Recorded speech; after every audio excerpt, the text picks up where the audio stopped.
안녕하십니까. 김남진 특수교육학을 운영하고 있는 김남진입니다. 이렇게 사이버 공간을 통해서 여러분들하고 인사드리게 된 점을 대단히 반갑게 생각을 합니다. 오늘 제가 준비한 영상은 어떤 부분이냐 그러면 여러분들에게 어떤 시험 경향을 이야기해 드리려고 하는 그런 내용이 아니에요. 이렇게 학원에서 지내다 보게 되면 시험을, 임용시험이죠. 임용시험을 실질적으로 준비는 하고 싶은데, 그리고 준비는 하고 있는데, 선뜻 내가 하고 있는 방법이 맞는가, 혹은 어떻게 준비해야 되는지에 대해서 잘 판단이 서지 않는다라고 이야기하시는 학생들을 많이 볼 수가 있습니다. 그런 학생들에게 어떻게 이렇게 공부하십시오 라는 부분을 전달해 드리기 위해서 준비한 자리라고 보시면 돼요. 대상은 그러니까 이제 학년 불문이죠. 학년 불문이고 1학년임에도 불구하고 그래 요즘 시험이 어렵다고 하니까 내 빨리 시작할 거야 라는 학생분들도 계실 거고, 한 3학년 정도 되니까 이제 나도 시작해야 되는데 어떻게 해야 되는지 몰라 이렇게 하는 학생도 계실 겁니다.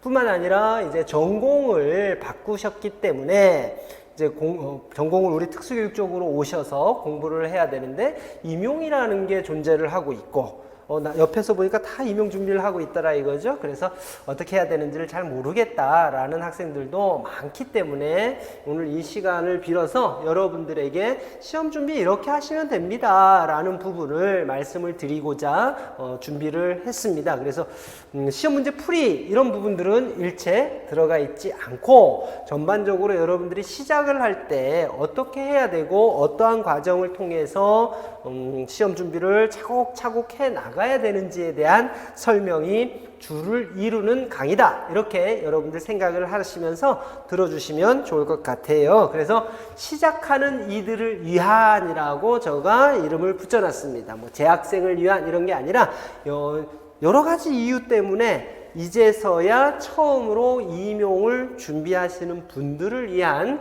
가이드가 되겠다, 이렇게 보시면 될 것 같습니다.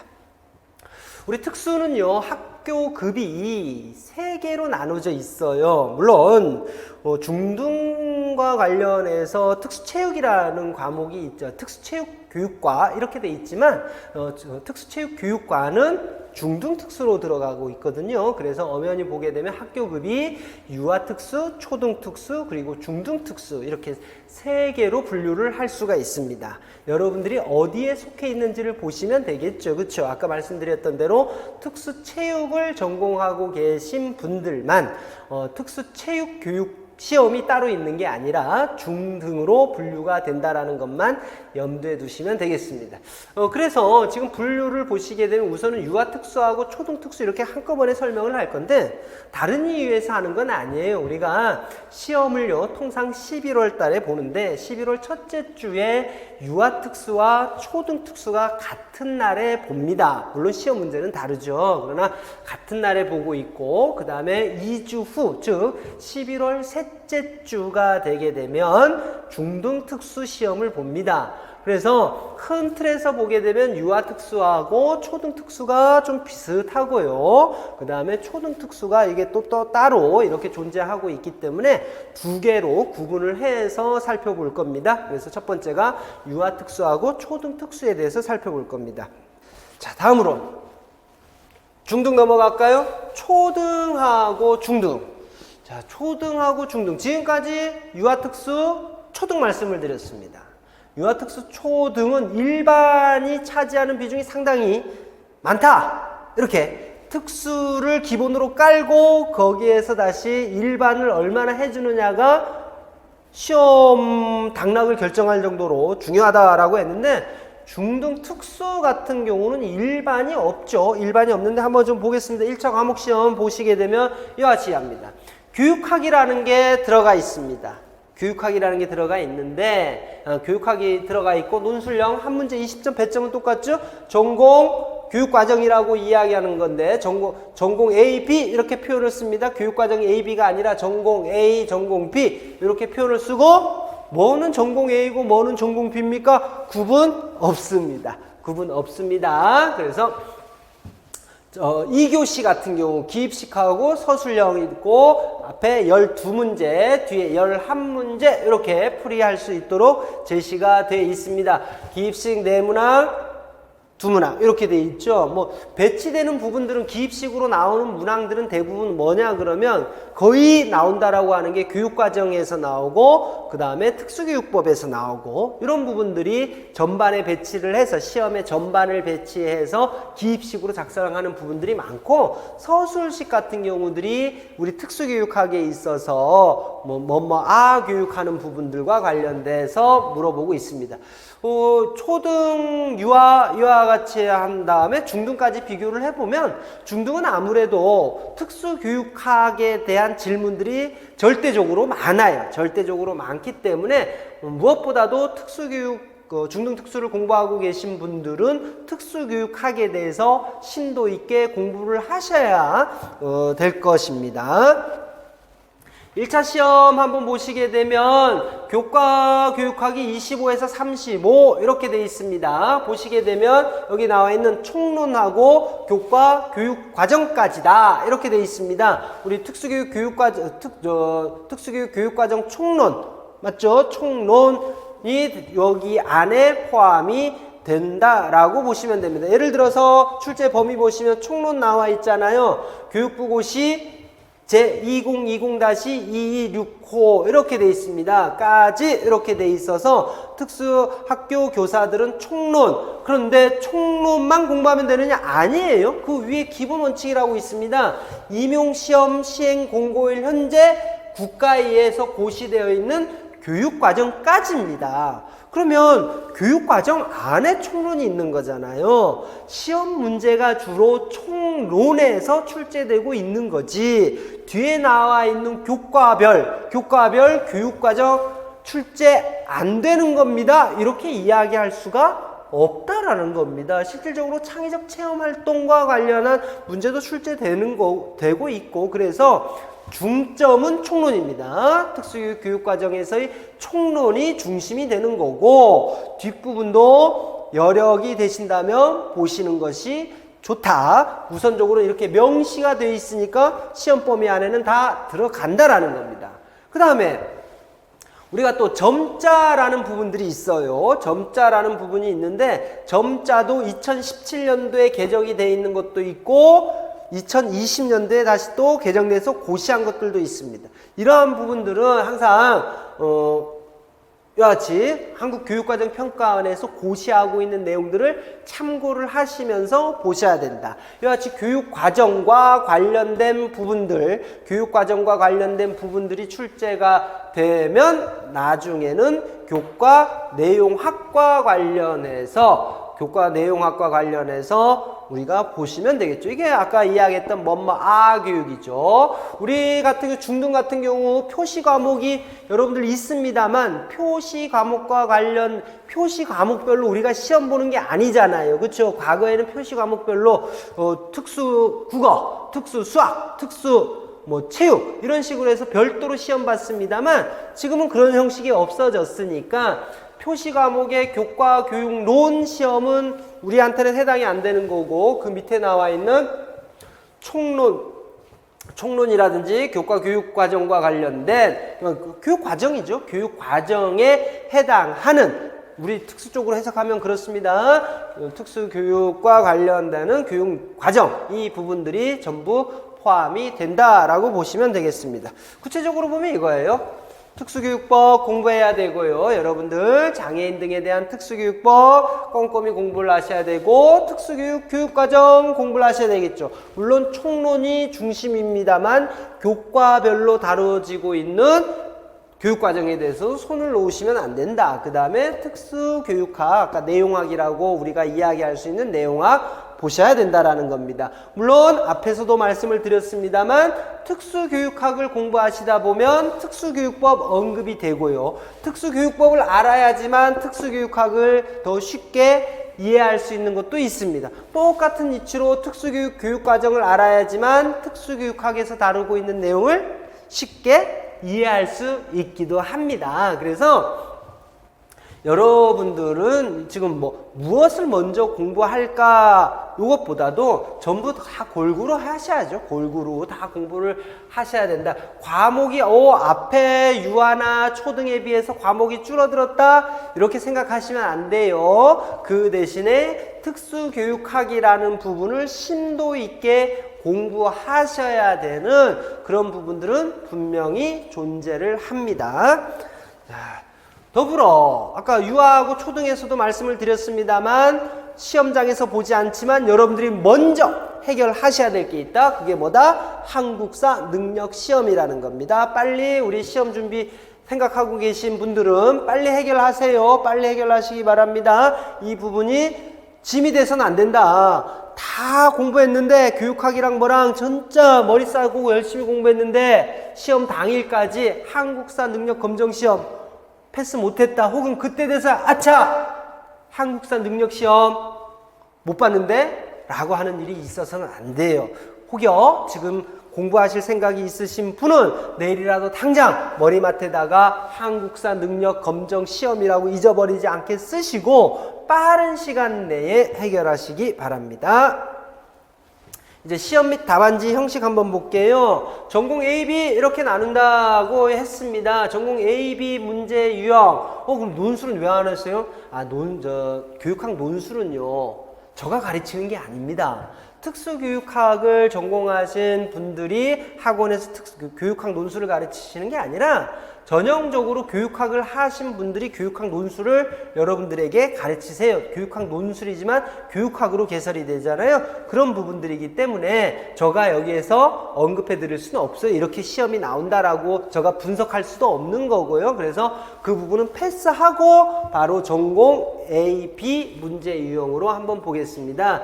보시게 되면 이 부분이 올 2021년도에 시험 문제에 나온 건데 작성 방법에 따라 서술하시오 라고 되어 있습니다. 이 부분이 서술식이에요. 이와 같은 부분들이 서술식이다 라고 생각을 하시면 되는데 이 안에 보시게 되면 갈로 안에 기역, 니은에 들어갈 교수 요소의 명칭을 순서대로 쓸 것 이렇게 되어 있잖아요. 그냥 순서대로 쓰시면 돼요. 순서대로 쭉 쓰시면 되는 거고 정보를 한 가지 제시하시오. 여기 보시게 되면 여기 한번 보세요. 작성 방법에 따라 서술하시오 라고 돼 있어서 서술형의 문제 유형을 따라왔지만 쭉 따라와서 보면 작성 방법 이거잖아요. 작성 방법의 첫 번째 봤더니 갈로 안에 기역, 니은에 들어갈 교수 요소의 명칭 쓰십시오 라고 하게 되면 동그라미 하고 기역은 뭐다 쓰시면 되고 니은은 뭐다 라고만 쓰시면 돼요. 기입식입니다. 알고 봤더니. 근데 두 번째 보시게 되면 여기에 적용하기 위한 과제로 선정될 수 있는 조건을 한 가지 서술하세요 라고 했습니다. 그래서 요 문제 같은 경우는 두 가지죠. 두 가지. 하나의 문제 또 두 가지가 있습니다. 한 가지 서술하고 갈로 안에 리을에서 제공해야 할 정보를 한 가지 제시할 것 이렇게 했으니까 하나는 서술식이고 하나는 기입식이라는 이야기예요. 그래서 지금 두 번째 답 같은 경우는 이렇게 동그라미 하고 뭐 블라블라블라블라 해서 다 이렇게 써야 되겠죠. 그래야 이게 서술이 된 거지 않습니까? 그 다음에 밑에다가 줄을 바꿔서 리을에 제공해야 될 정보 리을 해서 정보와 관련된 내용을 쓰시면 된다. 이거는 기입식이 되는 거죠. 기입식 형식이 되는 것이다. 그래서 여기 여러분들 중등을 보시게 되면 작성 방법에 따라 서술하시오 라고 하는 박스가 이렇게 딱 그어지고 또 그 안에 문제들이 주어지니까 하라는 대로 하시면 됩니다. 서술하십시오 이런 식으로 하면 서술하시면 되고 그냥 간단하게 순서대로 쓸 것 이렇게 하게 되면 그냥 기입식 같이 쓰시면 되는 형태예요. 어떤 데다가 쓰시면 됩니까? 이런 데다가 아주 작죠? 맞죠? 상당히 칸들이 작습니다. 지금 문항 5번 같은 경우는 답해야 될 것들이 많으니까 이렇게 넓어지는 거죠. 그 위에 것들은 상대적으로 폭이 좁죠. 답해야 될 게 기입식들이 많으니까 이렇게 폭을 작게 만들어 놓은 겁니다. 마찬가지로 이 범위를 벗어나면 안 돼요. 야, 나는 좀 장황하게 쓰고 싶은데 장황하게 써서 서론, 본론, 결론까지 다 갖추면서 있어 보이게 쓰고 싶은데 안 됩니다. 논술이 아니에요. 중등에도 논술이 없어졌어요. 제가 이야기하는 논술 없어졌다라는 건 뭐냐 그러면 전공 A, B 안에 논술 문제 하나가 또 숨어져 있었거든요. 전공 논술.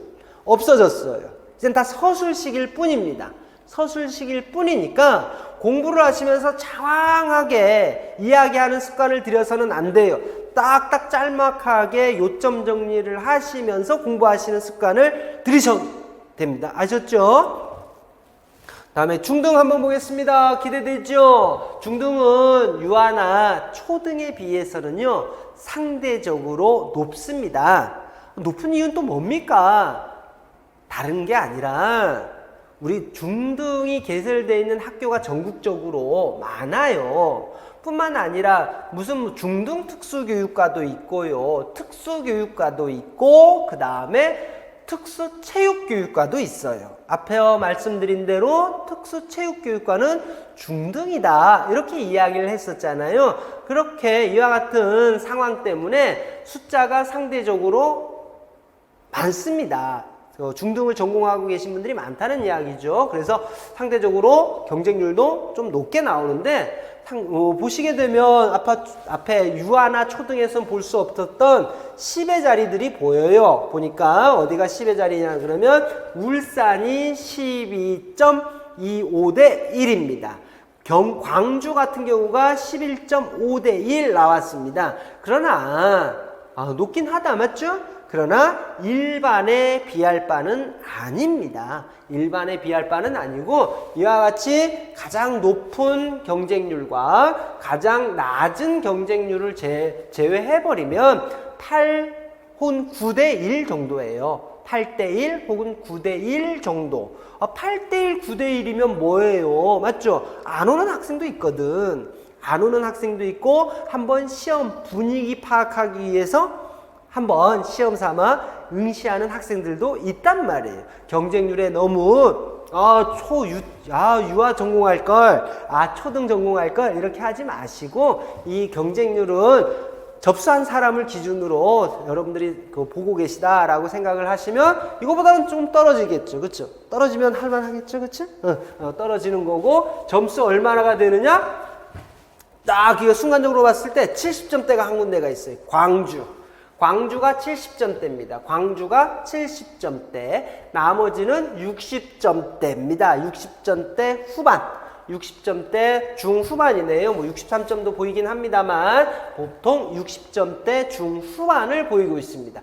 작년하고 비교해 보게 되면 점수가 마찬가지로 다소 떨어져 있는 경우들을 확인할 수가 있습니다. 아까 말씀드렸던 경쟁률이 높은 지역 중에 하나인 광주가 70점으로 작년에 69점에 비해서 상대적으로 좀 올라갔고요. 충북이 1점 정도가 올라갔는데 이 중등 같은 경우도 올해에 어떤 부분들이 있었냐 그러면 조금은 생소한 문제가 한두 문제들이 있어요. 그래서 67, 71, 63, 71 이런 부분들 앞서 우리가 살펴봤던 유아나 초등에 비하면 그렇게 큰 점수 폭이 아닙니다. 그래서 작년서부터는 난이도가 좀 있다라고 생각이 됐는가 아니면 뭐 다른 이유가 있는지 학생들마다 조금씩은 차이가 있겠지만 조금 작년보다는 난이도가 있다라고 생각이 돼서 점수가 조금은 하향되어 있는 것을 볼 수가 있습니다만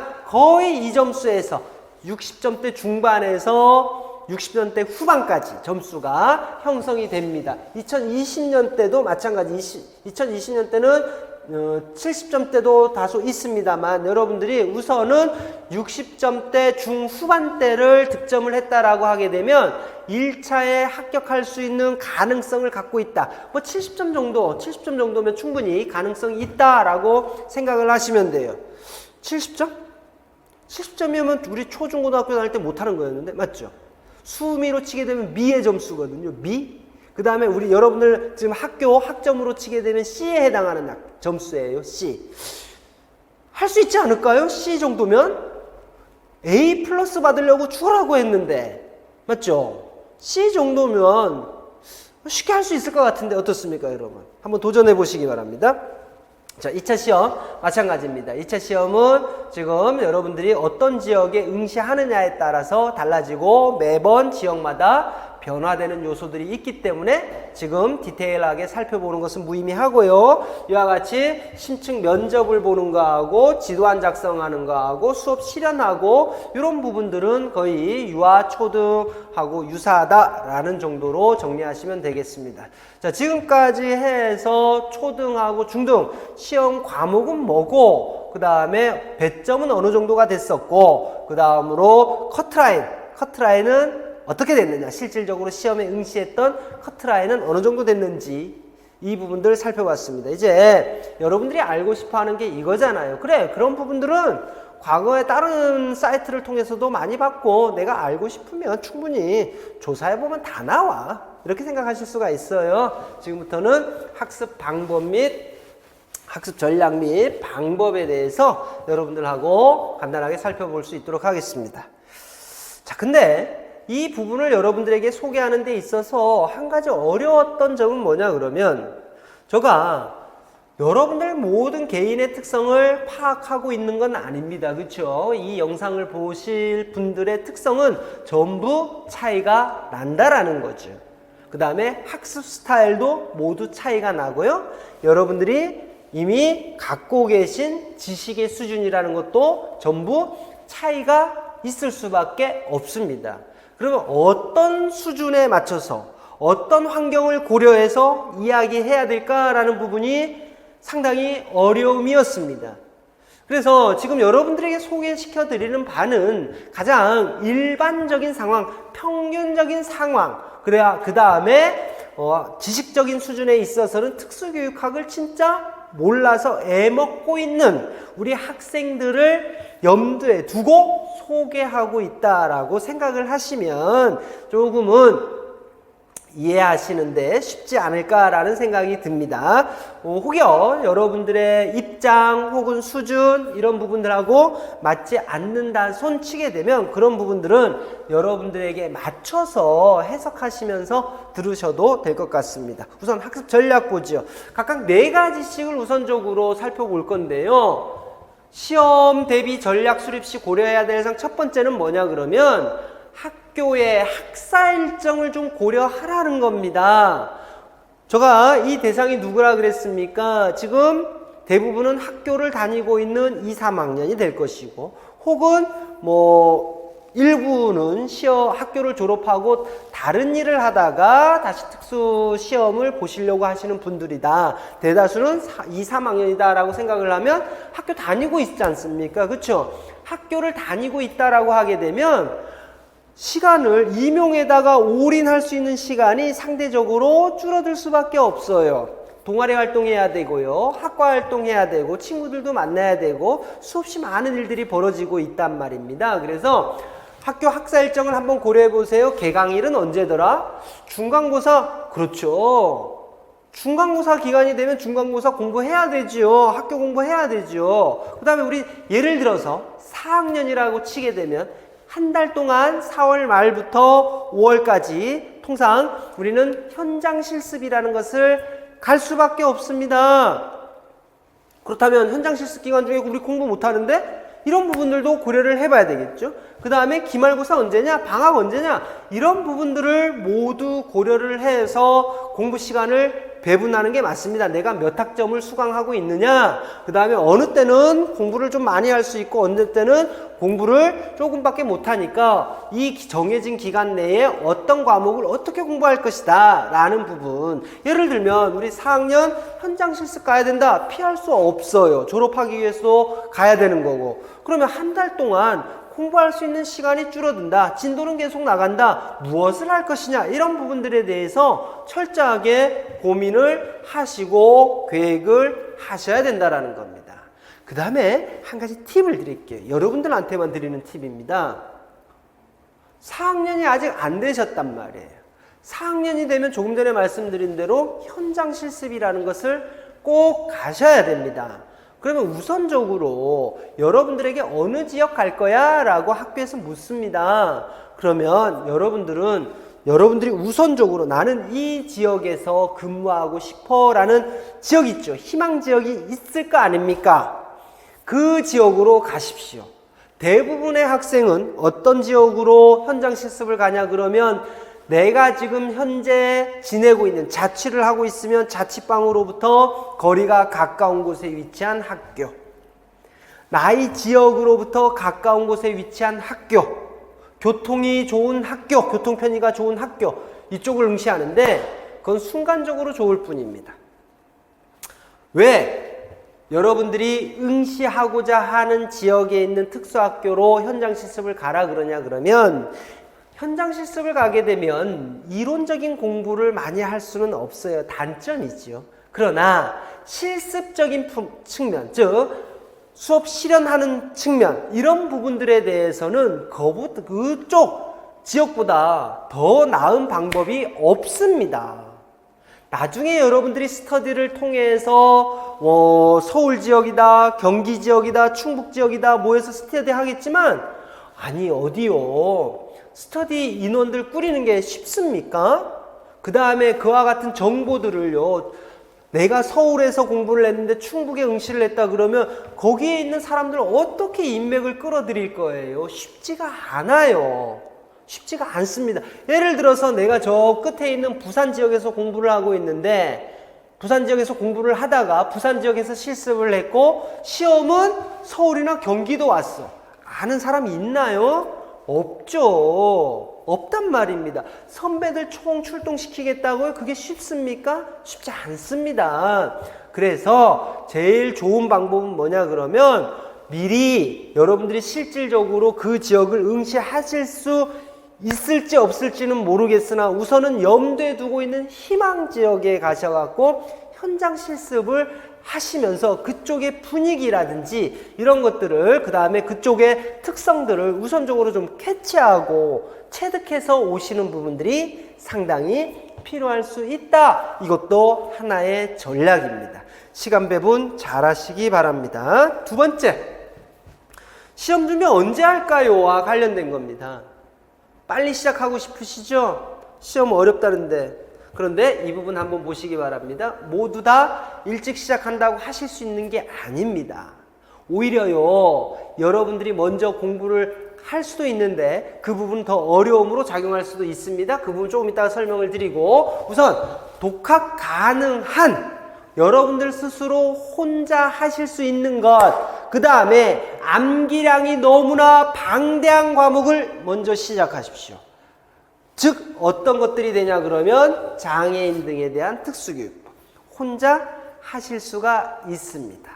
그 다음에 뭐 간단하게 친구들한테 물어봐서 혹은 수업에 잠깐 교수님들한테 여쭤봄으로써 해결하실 수가 있는 부분이 뭐냐 그러면 장애인 등에 대한 특수교육법입니다. 두 번째, 점자, 지문자 포함한 점자 외우셔야 됩니다. 점자 외우셔야 됩니다. 우리 유아 특수 같은 경우는 점자 시험에 거의 안 나와요. 그 다음에 점자가 뭐 1.2점 이 정도 돼요. 1.2점이니까 손 놓겠다라는 학생들도 많던데 지금부터 포기할 필요는 없잖아요. 지금부터 포기할 필요는 없고, 여러분들 지금 머리 한참 왕성하게 돌아갈 때니까 도전해 보세요. 그다음 뿐만 아니라 학교에서 시각장애 교육을 배우면서 점자를 익히게 하니까 그 겸사겸사해서 점자 외우시면 되고, 정신장애 진단 및 통계 편람이라는 게 있습니다. 이건 정서행동 장애거든요. 정서행동 장애 뒷부분은 전부 이거예요. 이 부분이고 별도의 설명이 필요 없습니다. 그거 보시면서 자꾸 익숙하게 만들어 놓으시면 돼요. 우리 강론서에서 다루고 있는 DSM-5 한번 보시면 되고, 그 다음에 특수교육 교육과정, 특수교육 교육과정, 유치원 교육과정, 초등교육과정, 그 다음 특수교육 교육과정, 이 부분들 여러분들 먼저 공부해 주시면 되죠. 자, 지금까지 4가지 설명을 드렸습니다만 여기서 여러분들에게 상당한 부담으로 와닿는 장애인 등에 대한 특수교육법하고 특수교육 교육과정을 우선적으로 여러분들이 시작하실 것을 저는 적극적으로 권장해 드립니다. 어떻게 암기할 것이냐, 어떻게 암기할 것이냐, 이 부분 사람마다 다르죠. 그 다음 또 암기해야 됩니까? 시험 공부하다 보면 또 암기하십시오, 암기하십시오 라고 이야기하는 부분들이 많을 수밖에 없는데, 암기는요 공부의 기본입니다. 뿐만 아니라 이 시험이라는 게 그렇잖아요. 여러분 잘 알고 계시다시피 진짜 그게 나의 능력이 아니라 암기를 어느 정도 했느냐라는 부분, 그 부분도 파악하는 것 같다라는 것도 부인할 수가 없습니다. 내가 암기하고 있는 것이 내가 진짜로 실행할 수 있는 것 아니라는 것도 여러분들 잘 알고 계실 겁니다. 물론 저도 잘 알고 있습니다만 시험 답안지 위에다가 정답을 쓰고 나오느냐 아니면 오답을 쓰고 나오느냐에 따라서 합격이냐 불합격이냐 이게 갈린다라는 거 잘 알고 있는 바이기 때문에 우선적으로 장애인 등에 대한 특수교육법하고 특수교육 교육과정 가장 고전적으로 블랭크 처리를 해서 외운다든지 아니면 친구하고 Q&A 형식으로 오고 가고 하면서 답 외운다든지 이와 같은 과정들이 반드시 필요합니다. 지금 제가 여기서 언급해드린 장애인 등에 대한 특수교육법, 점자, DSM-5, 정서행동장애 나오는 거, 특수교육 교육과정 이 부분은 진짜로 여러분들이 시험 공부를 하시는 데 있어서 상당한 스트레스로 다가올 수 있는 부분들입니다. 그렇기 때문에 먼저 시작하십시오. 먼저 2학년이면 어떻습니까? 가능합니다. 3학년은 아주 좋습니다. 아주 좋습니다. 배운 우리가 거칠게 이야기하면 풍월이라는 것도 있고 내가 공부를 얼마나 했든지 간에 들어본 것도 있고 잘은 몰랐지만 익숙한 용어들이 나오고 있으니까 이러한 부분들을 통해서 계속 보십시오. 한 번만 보시는 게 아니라 계속 보신다라고 생각을 하시면 됩니다. 크게 바뀔 내용이 없습니다. 지금 여러분들이 공부해 두신다 손 치더라도 크게 바뀔 게 없어요. 몇 개가 살짝 바뀌면 그 부분만 여러분들의 머릿속에서 체인지하면 되는 거잖아요. 그렇기 때문에 지금 공부하셔도 된다. 자, 아까 말씀드렸듯이 암기량 방대한 과목 먼저 시작해라. 교육과정하고 장특법 빼더라도 여기 나와 있는 DSM-5는 정서행동장애에서 암기해야 될 내용 중에 하나로는 킹왕짱 중에 하나입니다. 이보다 또 몇 가지 더 있습니다만 이 부분들은 충분히 이해와 관련 없이 암기를 해도 큰 어려움은 없다. 다음에 한국사 시험에 대한 부담은 먼저 해결하십시오 라고 했죠. 이 부분은 제가 누누이 말씀드렸던 부분이라 거듭 이야기하는 것은 삼가하겠습니다. 세 번째 볼까요? 학교에서 수강한 과목하고 수강할 과목을 파악을 하십시오. 조금 전에 먼저 시작하는 부분에 대해서 뭔가 좀 더 부원할 게 있다라고 했는데 먼저 시작하고 싶은 학생들이 절대적으로 많을 겁니다. 빨리 시작해야 돼, 빨리 시작해야 돼 이런 이야기들을 너무 많이 들었어요. 자, 그러나 하고 싶다면 저의 이야기를 한번 끝까지 들어봐 주십시오. 수강한 과목 중에서 자신 있는 과목은 시작하셔도 좋습니다. 수강하셨고요. 이미 학교에서 강의를 들어봤는데 교수님께서 수업하셨을 때 나는 충분히 이해가 됐어. 할만해 라고 생각하시는 과목이 있다면 준비하시는 부분에 대해서 크게 저는 막을 생각이 없습니다. 그런데요, 현재 수강하지 않은 과목이 있다. 지금 2학년 정도가 되면 거의 안 했잖아요. 그쵸? 1학년 때 교양하고 2학년 때 전공 들어왔는데 전공이라 그래봐야 학기마다 한 과목씩 정도밖에 배우지 않고 있다라고 치게 되면 그 과목을 갖고 선행학습을 해야 될 상황이 돼버린 겁니다. 배우지도 않은 과목을 갖고. 예를 들어서 선배들 이야기 들어보니까 학습장애 어렵다. 의사소통장애와 교육 어렵다. 한번 해볼까? 라고 생각을 해서 먼저 손댔는데 배우지도 않은 과목을 손댔다라고 하게 되면 효율성이라는 측면에서 상당히 진도 나가기가 어렵습니다, 여러분. 진도 나가지 못하면 여러분은 또 속으로 어떤 생각을 해요? 야, 내가 공부 잘못하고 있는 거 아닌가? 쓸데없는 짓 하고 있는 건 아닌가? 이런 부분들이 생각이 들죠. 내가 머리가 나쁜 건 아니야? 이래서 임용 합격할 수 있겠어? 라는 부분까지도 여러분들의 생각이 치닫게 되더라는 거죠. 그렇기 때문에 수강한 과목 중에서 자신 있는 과목들을 하세요. 그리고 그 자신 있는 과목은 여러분들이 강론서를 통해서 배우셨다 그러면 시험 공부할 적에는 강론서보다는 수험서를 중심으로 해서 보시는 게 맞아요. 왜냐 그러면 핵심적인 부분들을 딱딱 짚어주는 것들이 수험서기 때문에 그 수험서를 중심으로 해서 수강했던 과목들을 한번 리뷰 차원에서 그리고 큰 틀을 여러분들 머릿속에 심어 놓기 위해서 공부하는 것이 좋습니다. 수강하지 않았던 과목들은 한번 공부해 보세요. 그럼에도 불구하고 또 이런 분들 꼭 계시더라. 난 그래도 하고 싶어요. 너무 걱정돼요. 아직 학교에서 배우지 않았지만 나는 먼저 하고 싶어요. 라고 생각하시는 분들이 꼭 있습니다. 그리고 지금 듣고 계신 분들 중에도 있다라고 생각이 돼요. 그러면 제일 밑에 있는 부분 보실까요? 먼저 시작하고 싶다면요, 난이도 생각하면서 하십시오. 자, 과목에 특수교육학 과목 중에 난이도가 있다. 좀 어폐가 있을 수가 있죠. 그 다음에 각각의 전공을 하고 계신 교수님들이 들으시면 천인 공로할 XX 이렇게 이야기하실 수도 있습니다. 그러나 분명히 쉬운 건 있어요. 예를 들면요, 이렇게 이야기하는 게 분명 어폐가 있다는 걸 전제로 이야기 드리는 겁니다. 여러분들이 학문을 할 게 아니니까, 학문을 할 게 아니라 시험 준비를 할 거니까 쉽다라고, 난이도가 있다라고 이야기하는 거예요. 학문이었으면 난이도 이야기할 수가 없죠. 근데 시험 공부를 할 거기 때문에 과목마다 난이도가 있습니다. 예를 들어서 지적장애는 상대적으로 공부하기가 수월합니다. 지적장애는 공부하기가 수월해요. 또한 상대적으로 의사소통장애라든지 학습장애는 우리가 많이 직면해 보지 않은 특수교육 대상자들이기 때문에 아무리 이해를 하려고 해도 자꾸 퀘스천 마크가 생기는 과목이에요. 그 다음에 국어학적인 지식도 같이 있어야 되기 때문에 어렵습니다. 그러면 쉬운 과목 중에서 지적장애 먼저 시작해도 되거든요. 그 다음에 또 뭐가 있겠습니까? 자폐성 장애들도 많이 우리가 접해봤었다. 그쵸? 여러분들이 많이 보시고 추상적이 아니라 실질적으로 많이 봤기 때문에 이해가 쉬운 과목들이 있어요. 그런 과목들을 먼저 하십시오. 그런 과목들을 먼저 하시고 나서 이와 같이 언어에 대해서 다루는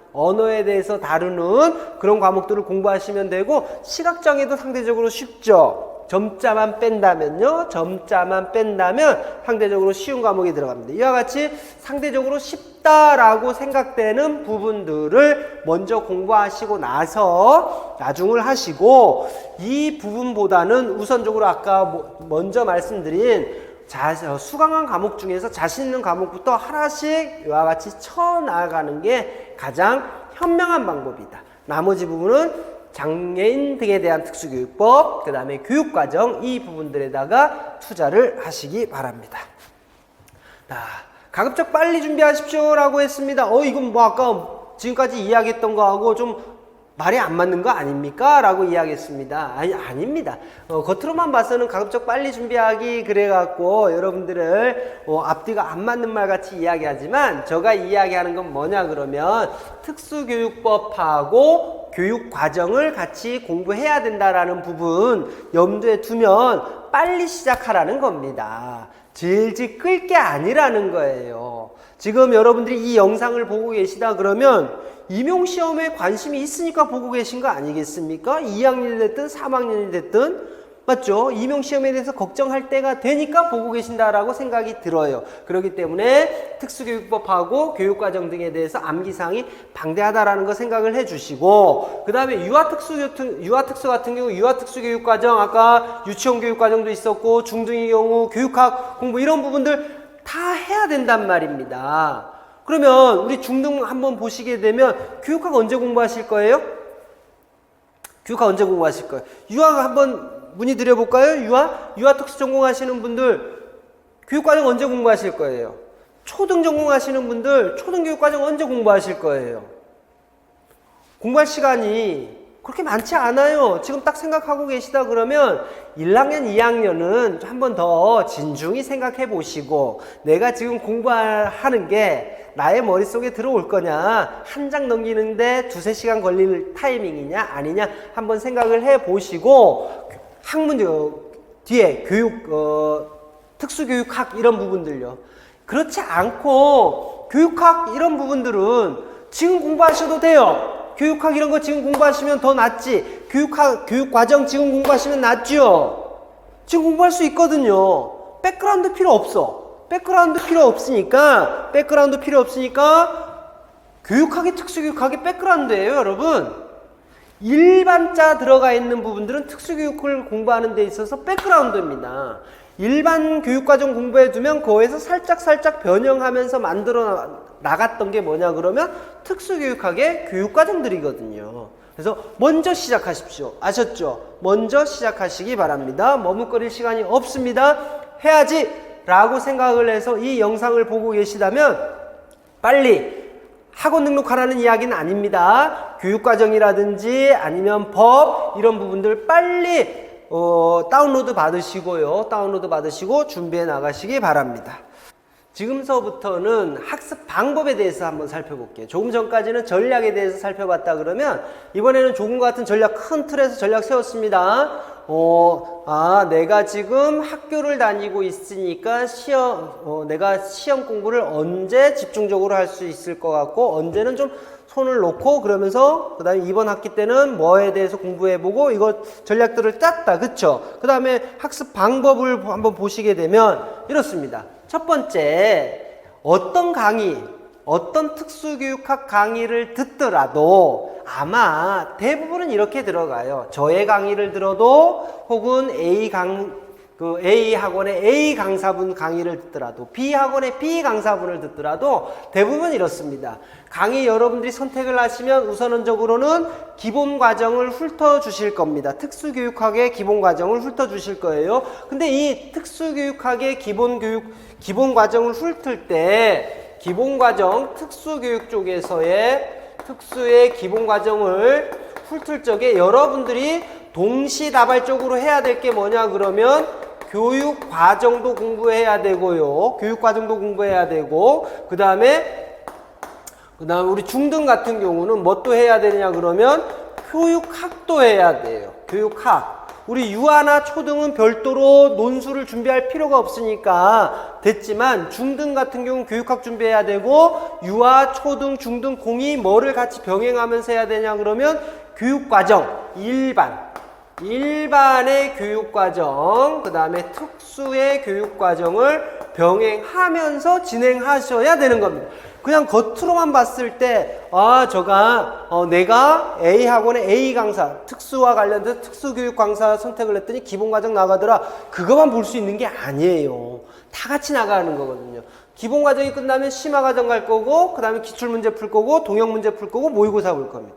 이와 같은 일련의 과정을 통해서 여러분들이 특수교육을 몰랐다 손치더라도요 수십 번 반복하는 형상이 돼버려요. 그러니까 아까 유아, 초등, 중등 분석을 하면서 뭘 말씀을 드렸냐 그러면 중간에 비슷해진다. 나중에는 비슷해지고 유아나 초등은 뭐냐 그러면 중등은 틀릴 때서 틀리는 거예요. 남들이 틀리지 않는 거 내가 맞추는 정도에 따라서 합격하고 실패가 당락이 되는 거고 유아하고 초등은 일반에서 당락이 결정될 수밖에 없다라고 이야기를 드렸잖아요. 이와 같이 수십 번 하니까 특수 쪽에서는 실력이 비슷해져요. 이와 같은 과정인데 이와 같은 과정을 따라가면서 방법 한번 보겠습니다. 아까 전략에서도 말씀을 드렸습니다.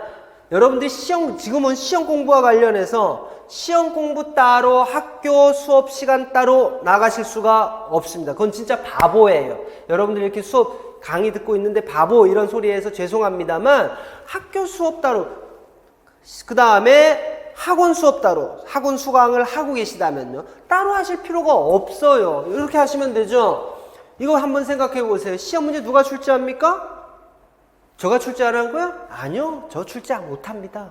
누가 출제합니까? 여러분 가르치고 계셔갖고 너무나 친하게 지내갖고 시험 출제하러 안 들어가실 것 같은 우리의 교수님들이 출제하러 들어가시는 거예요. 그러면 그 수업 시간을 허투루 보내실 수 있겠습니까? 그러면 수업 시간은요 그 교수님 수업 들으면서 여러분 같이 시험 공부 병행해 나가는 거지 않습니까?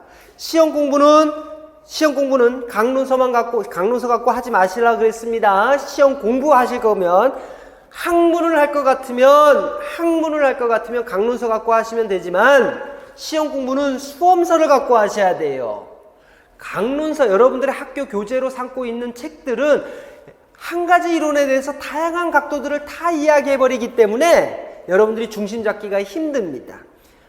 어떤 질문이 나왔을 때 뭐라고 답해야 돼? 이 사람이 이야기한 거 써야 돼? 아니면 저 사람이 이야기한 거 써야 돼? 헷갈릴 수가 있어요. 그러니까 시험은 수험서로 하는 거고요. 수험서를 공부하다가 모르는 부분이 있으면 누구한테 가서 질문하시면 된다?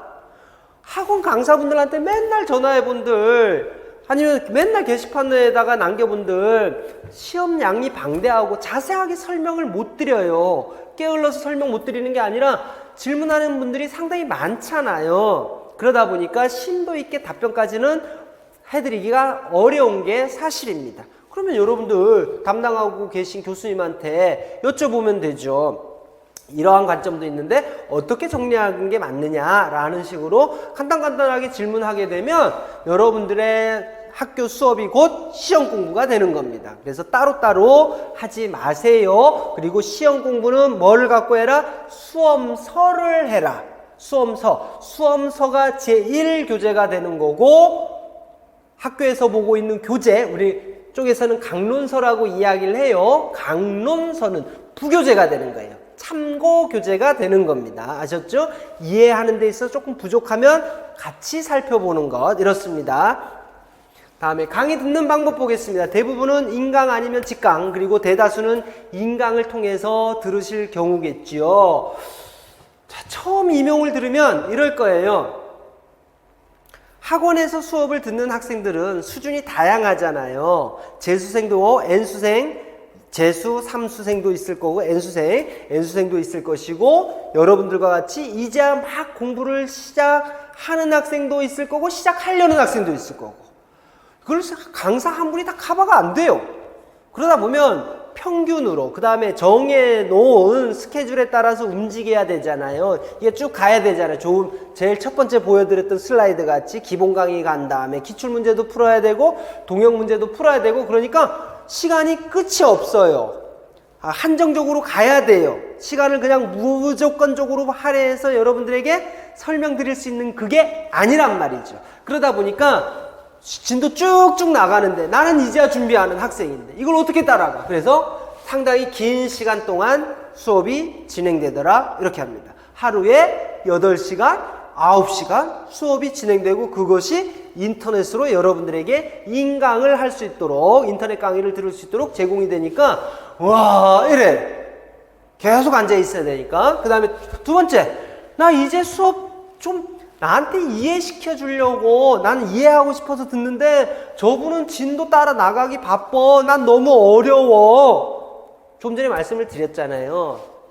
지적인 수준이 너무나 다양한 학생들이 듣고 있고 일정한 기간 내에 코스들을 끝내야 되기 때문에 쭉쭉 진도 나갈 수밖에 없어요. 이와 같은 어려움에 여러분들 당면하실 수밖에 없다. 저 장담합니다. 여러분들이 인터넷 강의를 통해서, 인강을 통해서 수업을 들으시면 제가 지금 말씀드린 두 가지 이 상황에 바로 직면하게 됩니다.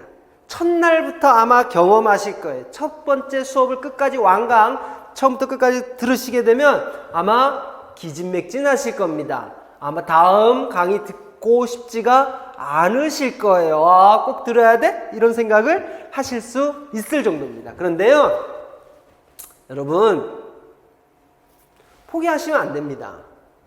포기하시면 안 됩니다. 저는요, 인강하고 학원 강의로 치게 되면 두 가지가 있잖아요. 인강, 인터넷을 통해서 듣느냐, 아니면 직강, 현장에 와서 듣는 현강, 이 두 가지를 놓고 본다 그러면 저는 직강을 추천합니다. 물론 좀 우리 학원하고 거리가 있다라고 치게 되면 인터넷 강의를 들을 수밖에 없고, 뿐만 아니라 여러분들이 학교에 재학 중이라 그러면 오실 수 있는 시간이 별로 안 된다라는 거 알아요. 그러나 우리 학원하고의 거리가 상대적으로 얼마 안 된다 그러면 직강을 많이 추천을 해드리고 싶은데, 그 이유는 다른 게 있는 게 아닙니다. 여러분들이 학원 현장에 오셔갖고 수업을 들으시게 되면 그 어떤 상황이 됐더라도요, 그날 정시에 수업이 마무리될 때까지는 자리에 앉아갖고 저를 쳐다볼 수밖에는 없습니다. 물론 여러분들이 자리에 앉으셔갖고 수업에 집중하고 있느냐 안 하고 있느냐는 제가 크게 신경 써드리지까지는 못합니다. 그러나 여러분들 입장에서는 처음부터 끝까지 다 듣는 거예요. 인터넷은 어떻습니까? 인터넷은 제가 조절하죠. 포즈 버튼을 누르기도 하고요. 아니면 전원 버튼을 눌러버리기도 하고요. 다양한 형태로 여러분들이 수업을 운영을 하십니다. 강의는 내가 했지만 수업 운영은 여러분이 하시는 꼴이 돼버리죠. 그 다음에 오늘 안 들으면 내일 들으면 돼요. 몰아듣는 거죠. 아, 이번에 시간 안 되니까 다음 주 듣지? 하시면 안 됩니다. 진짜 하시면 안 됩니다. 한 번 강의를 오픈을 해 놓게 되면 9시간, 10시간 하는 강의예요. 한 번 안 들어보면, 한 번 안 들어버리면 다음 시간에는 몇 시간을 들어야 된다고요?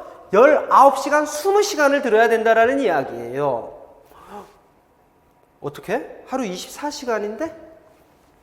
불가능합니다. 이게 자꾸 누적이 되면요, 못 들어요. 안 들어요. 듣는 거 포기합니다. 여러분들이 특별한 학교 졸업을 했고 임용시험에 올인하고 계시다. 그래, 오늘 못 들었어. 내일 학교 안 가도 되는 거고 모레도 안 가도 되는 거고 난 지금 임용시험에만 올인하면 되는 거다 라고 하게 되면 한 번 정도는 뒤로 딜레이 시키고 한두 번 정도는 딜레이 시켰다가 몰아서 보면 되겠죠. 왜? 학교 수업 없으니까. 그러나 지금 대다수의 여러분들 같은 경우는 그게 어렵습니다. 언제 어떤 일들이 벌어질지 모르는 상황 아닙니까? 여러분들 같은 경우는 친구가 불러낼 수도 있는 거고요. 누가 여러분들 임용시험 준비한다고 봐주겠습니까? 에이! 벌써 임용시험 준비해? 이런 친구가 없으면 다행이죠. 맞죠? 이런 친구가 없으면 다행일 겁니다. 2학년인데 무슨 시험 준비야? 이렇게 이야기 안 듣는 게 참 좋은데 그렇게 몰아갈 겁니다. 그러니까 항상 꾸준히 들으시기 바랍니다. 제가 개인적으로 경험한 바에 의하면요, 10명이 신청을 하게 되면 7명은 나가 떨어집니다. 7명은 나가 떨어지는 상황입니다. 인간 같은 경우는 그렇습니다. 직강생들요, 끝까지 쭉 갑니다. 그래서 최종적인 합격률만 보더라도 차이가 납니다. 똑같이 공부했다 손치면요. 똑같이 공부했다 손치면 직강과 인강은 차이가 날 수밖에 없어요. 수험생들 입장에서도 몰입감이라는 부분이 직강하고 인강의 차이점은 분명히 있습니다. 그래서 꼭 인강 들으시라는 게 아니라 가급적이면 직강을 들으시라는 게 아니라 거리가 가까우시면 직강 생각해 보시고 인강을 들으셔야 된다면 이와 같이 포기하지 마시기 바랍니다. 그 다음에 들을 때 모르는 내용 아까 많이 나온다 그랬잖아요. 모르는 내용 나오더라도 끝까지 들으십시오. 끝까지 들으십시오. 이 끝까지 듣지 않으면 모르는 내용인데 이거 해결되지 않습니다.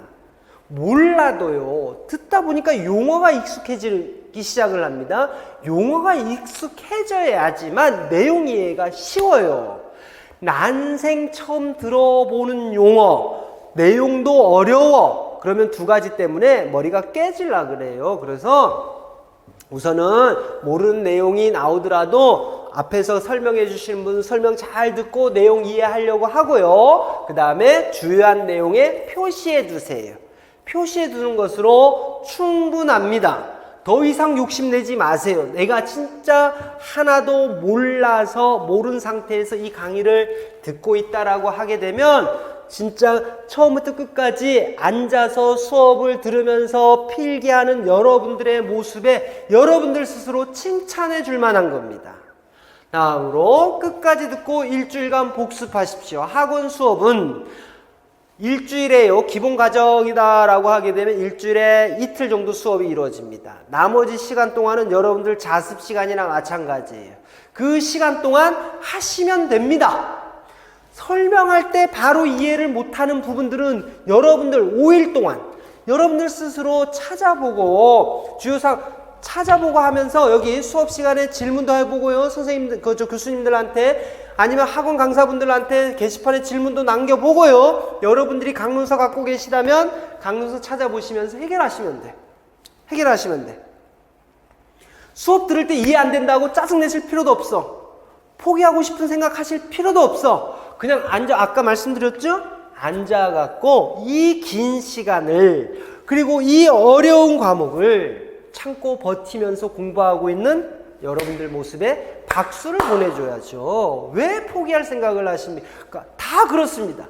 어떤 과목을 공부해도 다 마찬가지니까 그런 생각은 하지 마세요. 그 다음으로 주요 사항이다라고 이야기해주고 밑줄 친 부분들은 조금이라도 암기하려고 하는 욕심을 내세요. 왜냐 그러면 암기가 공부의 기본입니다. 암기가 공부의 기본이기 때문에 반드시 지금 당장에 암기가 안 됐다 손 치더라도 다른 부분들보다는 한 몇 번 더 보시면서 암기하려고 하는 노력을 꼭 기울여 주시기 바랍니다. 다음에 마지막으로 보게 되면 특수교육법, 교육과정 이런 부분들 있는데요. 이런 부분들에 대해서는 별도의 특강들이 대부분은 준비가 돼요. 별도의 특강들이 준비가 되는데 이것들하고 별개로 이와는 별개로 개인이 조금은 수고를 해 주셔야 된다라는 내용을 드리고 싶습니다. 다음에 강의 들으면서 해야 될 것들, 조금 전에 주의해야 될 것들, 이번엔 해야 될 것들. 기본 과정을 들을 적에는 강의를 들으면서 듣는 중입니다. 강의 들을 때는 당연히 밑줄 치고 중요한 거 체크해야 되겠죠. 다 듣고 난 다음에 여러분들이 별도로 뭘 해야 되냐 그러면 장애 영역별로, 장애 영역별 아니면 단원별로 정리 노트를 만드시기 바랍니다. 그러면 대략적으로 14챕터, 15챕터가 돼요.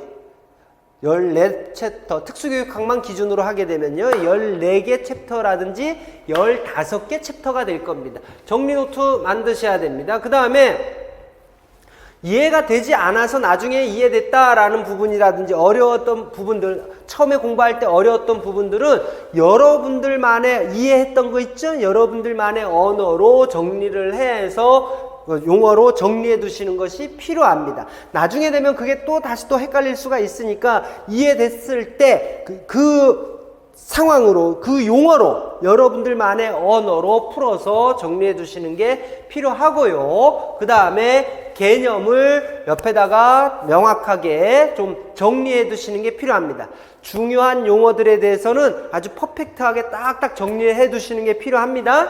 다음에 키워드 같은 경우는 직접 쓰면서 암기하려고 하는 노력을 소홀히 하지 마시기 바랍니다. 그 다음에 주요 내용, 아까 답안지 같은 거 보여드렸잖아요. 여러분들 한번 보세요 라는 것도 있었지만 이렇게 적을 수 있는 공간이 제한적입니다. 그렇기 때문에 무한정 늘렸을 수 있는 게 아니기 때문에 공부할 때는 뭐를 해야 된다? 짧게 주요 내용만 짧게 요약을 해서 서술하는 방법도 필요하다. 그렇기 때문에 어떻게 해야 되느냐? 이와 같이요. 이해하셨습니까? 그러면 암기하십시오. 이해하셨으면 암기해야 되고요. 암기하셨나요? 암기하셨으면 직접 인출하면서 써보는 연습하십시오. 직접 써보세요. 뭐에 대해서 A라는 주제에 대해서 그 밑에 4가지 설명되더라. 그러면 한번 눈 감고 몇 번 암기하고 나서 눈 감고 한번 쭉 써보세요. 그 다음에 그거하고 여러분들 보고 계신 수험생 내용하고 맞나 안 맞나 한번 비교해 보세요. 순서대로 몇 단계에 걸쳐서 이루어져야 된다. 교수가 몇 단계에 걸쳐서 이루어져야 된다 그러면 5단계면 5단계 순서대로 썼나 여러분들대로 한번 쭉 써보고 수험서하고 비교해서 맞다 안 맞다 이거 비교해 보는 거죠. 이 과정을 꼭 여러분들이 되풀이하는 과정이 있어야 됩니다. 이 과정을 몇 개월만 참으시면 된다? 3개월만 참아보십시오. 3개월만 참으시면 우리 광고에 이런 거 있잖아요. 안 들리던 CNN이 들리기 시작을 합니다. 여러분들한테 똑같은 현상 나타납니다. 처음에 왜 3개월이냐 그러면 통상 많은 분들이 3개월을 기본 과정을 끝내는 시간으로 삼아요. 이 과정 동안 조금 힘들 거 누가 다 힘들어요 여러분? 누가 쉽게 다 시작했겠습니까? 다 어렵게 시작을 했죠. 아무것도 모르는 상황에서 시작을 했죠. 다 여러분과 똑같은 과정을 거치면서 공부를 했단 말이에요. 3개월만 이 과정을 버티시겠다라고 생각을 하게 되면 조금 전에 말씀드렸던 대로 CNN이 들리더라. 이거하고 똑같이 아하 그런 내용이었구나 라는 큰 틀도 생기고요. 큰 틀도 생기고 그 다음에 무엇을 공부해야 될지 다 알 수가 있습니다. 물론요 이 안에 강의를 들으면서 해야 할 것들 참으로 더 많은 것들이 있습니다. 이 큰 틀을 외우기 위해서 마인드맵이라는 것도 한번 만들어 볼 필요가 있는 거고요. 소소한 것들이 있지만 그런 부분들은 각자 스타일이니까 이와 같은 제가 조금 전에 설명드렸던 부분들을 통해서 어느 정도는 커버가 될 거다라고 생각이 듭니다. 이제 마지막입니다. 해서 안 될 거 있습니다. 강의 들으면서 해서 안 될 거. 첫 번째, 수강 미루기 하지 마시기 바랍니다. 조금 전에 말씀드렸죠. 미루면 어떤 일이 벌어지는지 말씀드렸습니다. 몰아듣기도 하지 마시고. 두 번째, 공부 양에 대해서 욕심 부리지 마세요. 더욱 많은 자료를 갖고 공부하겠다? 여러분, 많은 자료 갖고 있으면 여러분들 더 많이 외워야 된다는 겁니다. 두 번째, 많은 자료 갖고 있다라고 쳐요. 거기서 중요하고 중요하지 않은 거 여러분들이 슬랙팅 해야 됩니다. 아직은 그런 역량 안 되잖아요. 아직은 안 됩니다. 많은 자료 갖고 있다? 세 번째, 거기서 전부 시험 나오나요? 아니요. 쓰레기들이 많을 수도 있습니다. 많은 자료가 여러분들의 합격을 보장하는 것은 아닙니다. 무슨 얘기인지 아시겠죠? 그러니까 우선은 처음 공부하실 적에는 많은 자료를 확보해서 그 많은 자료를 다 나의 것으로 만들어야지 이것보다는 여러분들이 선택한 강의 수강서 시험을 보기 위해서 준비해 놓은 수험서가 있을 거예요. 두께의 차이는 있겠죠. 각각의 수험서마다.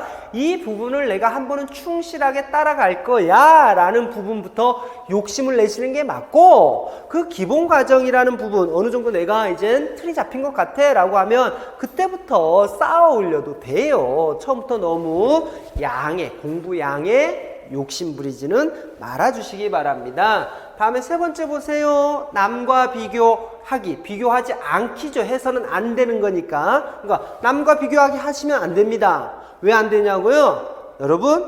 여러분하고 여러분 옆에 친구 다르잖아요. 생긴 것도 다르고요. 이제야 딱 시작했으니까 비교해도 되는 거 아닙니까? 에이, 그렇죠. 공부하는 시기는 똑같죠. 근데 머릿속에 어느 정도 들어 있었는지 아시나요? 이해 정도도 다를걸요? 그렇다면 남하고 비교할 필요가 없죠. 뿐만 아니라 내하고 다른 강의를 다른 학원의 다른 강사분의 수업을 듣는 분하고 친구하고 비교할 필요도 없습니다. 왜냐 그러면 그 친구분은 그 강사분이 스타일이 좋아서 그 강의를 듣는 거고, 그 강사는 다시 강의에 있어서 자료를 더 많이 줄 수도 있고, 어떤 분은 암기할 수 있는 방법을 가르쳐 줄 수도 있는 거고, 진도를 빨리 나갈 수도 있는 거고, B라는 분은 여러분이 듣고 있는 사람은 진도를 천천히 나갈 수도 있는 거고, 엑기스만 뽑아서 바로바로 줄일 수도 있는 거고, 여러분이 이해를 진정으로 하기를 바라는 마음에서 강의를 진행하는 스타일일 수도 있어. 다 달라. 그렇기 때문에 비교할 필요는 없어요. 그래서 남과 비교하지 마라. 무소의 뿔처럼 묵묵히 가시기 바랍니다. 무소의 풀처럼 묵묵히 하시기 바랍니다. 일정한 단계가 있기 전까지는 남들하고 비교하시면 오히려 쫓기게 됩니다. 쫓기면 어떻게 되죠? 공부 안 되잖아요. 그쵸? 네 번째, 학교 수업과 임용시험 별개로 보지 말라 그랬습니다. 학교에 있는 교수님들에게 여러분들의 수험서에 있는 내용을 수험서 들고 가셔갖고 여쭈시면 그건 결례예요. 수험서 갖고 가서 여쭙지 마시고 메모를 해 놓으신다든지 이렇게 해서 수업 시간에 가갖고 어떤 책을 보다 보니까 이러한 내용들이 나왔는데 잘 이해가 안 되는데 한번 설명해 주십시오 라고 이야기를 하면 됩니다. 따로따로 하지 마세요. 여러분들 그렇게 시간 많지 않습니다. 저 이제부터 임용 공부할 거니까 갑자기 하루가 26시간 27시간 되는 거 아니에요. 그냥 24시간 그대로입니다.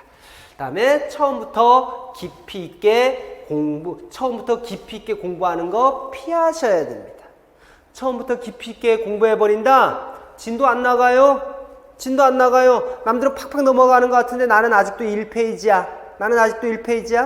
그래서 진도 안 나가서 공부할 맛 안 납니다. 처음 공부할 적에는 우선 진도 좀 나가줘야 되죠. 까만 손때 묻은 것들이 차곡차곡 좀 쌓이고, 겉으로 봐서도 내가 좀 공부한 게 표가 나야 돼요.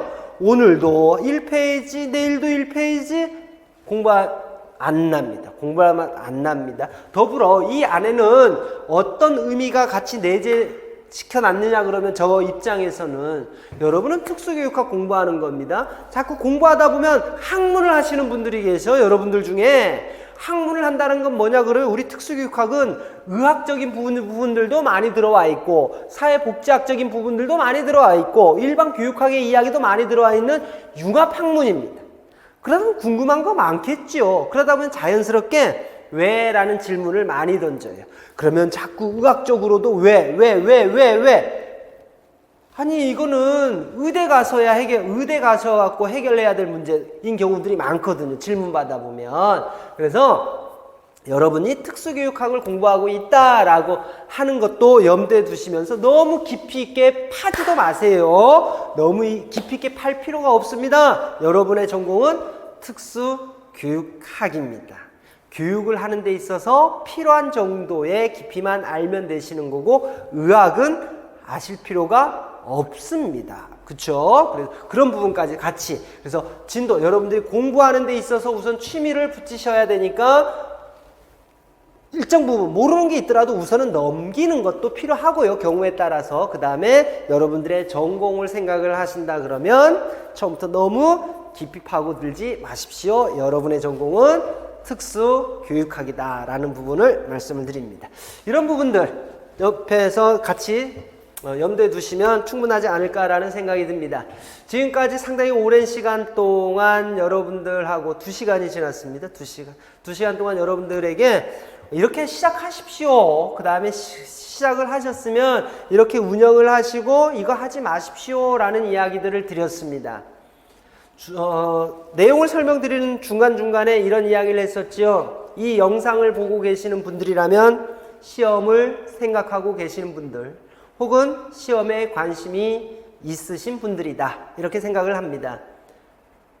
그러면 지금 시작하시는 게 맞습니다. 주저하실 필요가 없습니다. 아까 말씀드렸잖아요. 여러분들이 혼자서도 충분히 할 수 있는 부분들이 있습니다. 5개념 때문에 먼저 시작하시면 안 될 과목들도 있지만 먼저 시작하셔갖고 손해보지 않을 과목들이 넘치고 넘칩니다. 지금 시작하시기 바랍니다. 아셨죠? 자, 여러분들에게 얼마나 유용한 정보를 제가 전해드리는지 모르겠으나 조금이나마 도움이 되었다면 이 2시간이 저는 아깝지 않습니다. 항상 여러분들 앞날에 여러분들이 기대하셨던 그리고 바라시는 일들이 모두 이루어지시기를 진심으로 바라면서 오늘 강의는 여기서 마치겠습니다. 감사합니다.